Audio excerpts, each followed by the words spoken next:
তামিম, আমার কাছে মনে হয় বাংলাদেশে সব থেকে লাভজনক খামার হচ্ছে ডেইরি ফার্ম। ডেইরি ফার্ম কেন লাভজনক? তুমি ধরো একটা গরু কিনলা, বকনা গরু, 4-5 মাস পাললা, 4-5 মাস পরে সেই গরুটা কনসিভ করলো, বাচ্চা আসলো পেটে। বাচ্চা হওয়ার পরে থেকে তুমি কিন্তু নিয়মিত দুধ পাচ্ছ। যখন দুধ পাচ্ছ, ওই দুধের বিক্রির টাকা দিয়ে তোমার খামার চলে যাচ্ছে, খাবার খরচ চলে যাচ্ছে, তোমার রাখালে খরচ চলে যাচ্ছে, তোমার কোনো পকেটের থেকে টাকা দিয়ে খামার চালাতে হচ্ছে না।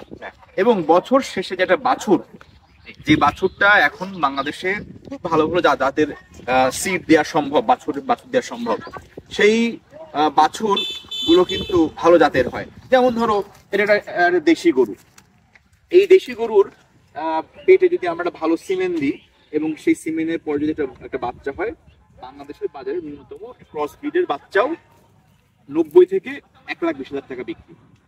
অর্থাৎ ওর বয়স যখন 4 মাস হয়ে যাবে, দুধ ছেড়ে দিবে, তুমি 90 থেকে 1,20,000 টাকা বিক্রি করতে পারবে। তোমার যদি 5টা গরু থাকে, প্রায় 6 লক্ষ টাকা বছর শেষে।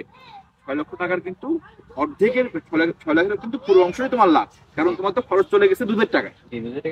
এই জন্য আমার কাছে মনে হয় এই দুধের খামার খুব উপকার।